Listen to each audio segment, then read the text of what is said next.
இதன் உருவுமை கொலமிகு கரியது வடிகொடு தனதடி வழிபடும் அவரிடர் கடி கணபதி வர அருளின் மிகக்குடை வடிவினர் பயில் வழி வளமுறை இறையே.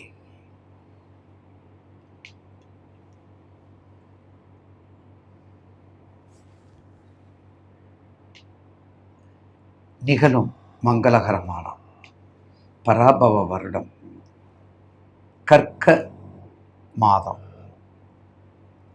ஆஷாட மாதம் ஆடி மாதம் 16ஆம் நாள் சனிக்கிழமை திருதிய திதியும் சதய நட்சத்திரமும் சித்தயோகமும் கூடிய சுபயோக சுபதனத்தில் அள்ளி கொடுக்கின்ற ஆகஸ்ட் மாதத்தை பற்றி இப்போது பேரன்புக்குரிய மாதாந்திர ஜோதிட நிர்வாகத்திற்கும் வணக்கத்துக்கும் மரியாதைக்கும் உரிய கண்மணியகத்தில் என்ற நேயர் பெருமக்கள் பாதம் பணிந்து அள்ளி கொடுக்கின்ற ஆகஸ்ட் மாதம் இந்த மாதத்தினுடைய பலனை பற்றி உங்களுக்கு இப்போது பதிவு செய்வோம்.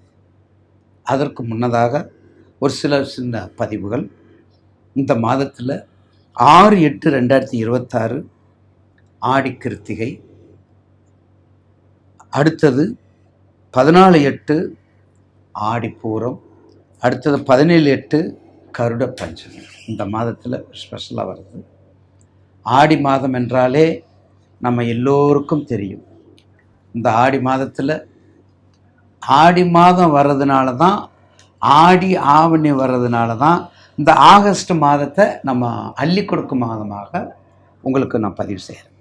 இந்த ஆகஸ்ட் மாதத்தில் நவக்கிரகங்கள் உங்களுக்கு என்னெல்லாம் செய்யப்படுறதை சுருக்கமாக அடக்கமாக இப்போது உங்களுக்கு பதிவு செய்வோம். வணக்கம். நாம் காண இருப்பது தனுசு. ஆகஸ்ட் மாதத்தில் தனுசு. அப்பா, ரொம்ப நாளைக்கு அப்புறம் நீதியோட, நேர்மையோட, உரிமையோட, உறவோட உளவாடி கொண்டிருக்கின்ற தனுசு ராசி நேயர்களுக்கு பந்தம், பாசம், வேகம், விவேகம், கோபம், கொஞ்சம் பிரஸ்டீஜ் எல்லாம் நிரம்ப பெற்றவங்க நீங்கள் தான். ரொம்ப நாளைக்கு அப்புறம் 12 ராசிக்கு சிம்மத்துக்கு வரும்போது 12 ராசிக்கு 12 வருஷத்துக்கு வரும் சார் நமக்கு மகாமகம்னு சொல்லுவோம். அந்த மகாமகம் போல உங்கள் ராசிநாதன் உச்சம் பெறுவது ரொம்ப சிறப்பு இல்லையா? உங்கள் ராசிக்கு 8ஆம் இடமாக இருந்தாலும் உச்சம் பெறார்ல, அப்போ உச்சத்தில் இருக்கும்போது உங்களுக்கு எப்படி இருக்கும்?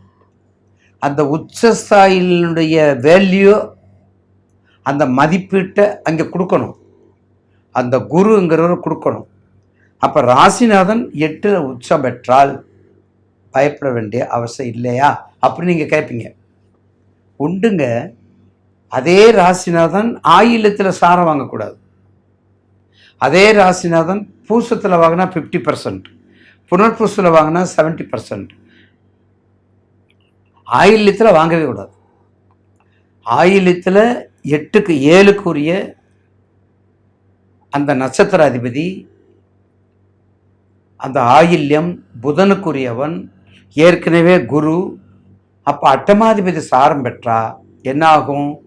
எல்லாமே தோல்வியில் முடியும்னு சொல்கிறத விட தோல்வியில் தோன்று போயிடுவோம். முடிக்கிறதுக்கும் தோல்றதுக்கும் வித்தியாசம் இருக்குது. தோண்டு போய் தான் கடைசியில் முடிக்கணும்னு சொல்லணும். ஆனால் தோல்றதுலேயே அவர் நின்றுக்கிறார். மனப்பிதற்றல், மன கஷ்டம், கொடுக்கல் வாங்கல கஷ்டம், இதெல்லாம் இருக்கும். இதை இந்த தனுசு ராசிக்காரவங்க இந்த மாதத்தில் இந்த கொடுக்கல் வாங்கல் மட்டும் கொஞ்சம் குறைச்சிக்கணும். இந்த கொடுக்கல் வாங்கல் மட்டும் கொஞ்சம் குறைச்சிக்கிட்டிங்கன்னா எல்லா வகையிலும் சிறப்பாக நீங்கள் வந்துடுவீங்க. ஏன்னா உங்கள் ராசிக்கு இவ்வளவு நாளாக 9ல் இருந்த குரு, உங்கள் ராசிக்கு இவ்வளவு நாளாக சமசப்தமாக இருந்த குரு, உங்கள் ராசிக்கு மிக அற்புதமாக இருந்த குரு இப்போ கொஞ்சம் மறைஞ்சிருக்கார். ஆனால் மறைந்தாலும் அந்த திறன் விடுவதில்லை, அந்த வலுவை குறைய விடுவதில்லை. உச்சம் பெற்றிருக்காரு, உச்சம் பெற்ற குருவாக இருக்கார் கடகத்தில். அதனால அந்த உச்சத்துக்குரிய எலிஜிபிலிட்டியை அவர் கொடுக்கணும். அது 5, 7, 9 பார்வைக்கு மட்டுமல்ல, ராசிக்கு 9ஆம் இடம் இருந்தாலும், ராசிக்கு 10ஆம் இடம் இருந்தாலும், லாபாதிபதியாக இருந்தாலும், கேந்திராதிபதியாக இருந்தாலும், திரிகோணாதிபதியாக இருந்தாலும், பணபரமாக இருந்தாலும் கொடுத்து ஆகணும். அந்த வகையில் ப்ரொஃபஸர், டெமான்ஸ்ட்ரேட்டர், பட்டமளிப்பு விழா, பல்கலைக்கழகம், டீச்சர், ஆராய்ச்சி, உயர் அதிகாரி, ஜனாதிபதி, அம்பாஸ்டர், வெளிநாடு, தூதர், அறநிலையத்துறை, அறநிலையம், ஆன்மீகம், எவ்வளவு துறைகள் எல்லாத்துக்கும் தனுசு தான். என்ஜினியரிங், மெடிக்கல், பொறியியல். இப்போ கும்பலக்கணம் ஆயிடுச்சு, தனுசு ராசி ஆயிடுச்சு, அதுக்காக மெடிக்கல் போக முடியுமா? மெடிக்கல் போக முடியாதுல்ல. ஏன்னா மகரத்துக்கும் கும்பத்துக்கும் சனீஸ்வரன் அதிபதி, ஒரு குரு இருக்காரு, அதுக்காக நான் ஃபைனான்ஸ் போகணும்னு சொல்ல முடியுமா? ஒரு மாணவனுக்கு என்ன தெளிவு, அவனுக்கு என்ன உரிமை, அதை நம்ம எடுத்து கொடுக்கணும். அதை எடுத்து கொடுத்தா அவங்க படிப்பாங்க. அந்தளவு அதைத்தான் நம்ம பேஸ் பண்ணி படிக்கணும். அப்படிப்பட்ட மேற்கண்ட தொழில் எல்லா தொழிலும் வெற்றியை கொடுக்கும். கடந்த காலங்களில் கசப்பான காலங்கள்னு சொன்னால் இதை விட மோசமான காலங்கள்லாம் உங்களுக்கு இருந்திருக்குது. வெளிநாடு வாழ்க்கை உறுதியாக உண்டு. பாஸ்போர்ட் எடுத்து வச்சுக்கோங்க. படிக்கிறவங்க பாஸ்போர்ட் எடுத்துக்கோங்க. காலபுருஷனுக்கு 9, ராசிநாதன் உச்சம். ராசிநாதன் உச்சம் உங்கள் ராசிக்கு பாக்கியாதிபதி குருவோடு இருக்கார், சூரியனோடு இருக்கார். உங்கள் ராசிக்கு 7, 8, 9 பாக்கியாதிபதி சூரியன். தர்மாதிபதி சூரியனோடு சேர்ந்து குரு இருக்கிறாரு. ஒரு சிவராஜ யோகம், அது ஒரு யோகத்தோடு இருக்கார், ஒரு பற்றுதலோடு இருக்கார், பாசத்தோடு இருக்கார், அரசாணையோடு இருக்கார். அப்படிப்பட்ட தனுசுக்கு கடந்த காலங்களை விட இந்த மாதத்துக்கு கண்டிப்பாக ஒரு நல்ல வளர்ச்சியை தான் கொடுக்குமே தவிர அதுக்கு இணக்கமான கீழேப்பட்ட அதை கொடுக்காது. அதை மனசில் வச்சுக்கல. எனவே தனுராசி நேயர்களுக்கு இந்த மாதத்தில் ஒரு மிகப்பெரிய நல்ல பலனை கொடுக்கும். ஏற்கனவே சனி வக்கரம், தனுசுக்கு வக்கரம் நல்லது தான் செய்யும். அதில் கெடுதி வராத சான்சஸ் ரொம்ப கம்மி. உங்கள் ராசிக்கு ஏற்கனவே 6ல் செவ்வாய் இருக்கார், மங்களகாரனாக இருக்கார், பயப்பட வேண்டியதில்லை. ஏற்கனவே உங்கள் வீட்டுக்கார் இன்னொரு வீட்டில் மீனத்தில் தான் சனி வக்கரத்தில் இருக்கார். ஆக மொத்தம் தனுசுக்கு தசாபுத்தியை பார்த்துக்கிட்டு கோதண்டராமன் வழிபாடு, ராமேஸ்வரம் வழிபாடு, கோதண்டராமன் வழிபாடு, ராமேஸ்வரம் வழிபாடு, இதை மட்டும் நீங்கள் செஞ்சுட்டு வந்தீங்கன்னா தனுசு ராசிக்கு கவலையே பட வேண்டும். ஏன்னா 7ல் பட்ட கஷ்டம், 7ல் பட்ட நஷ்டம் எல்லாம் பிச்சு எடுத்து பிணைஞ்சு எல்லாம் கொண்டு போயாச்சு. மடியில் எதுவுமே இல்லை, எல்லாமே இழக்க வச்சுட்டார். எதுக்குமே இல்லை, எல்லாத்தையும் இழக்க வச்சுட்டார்.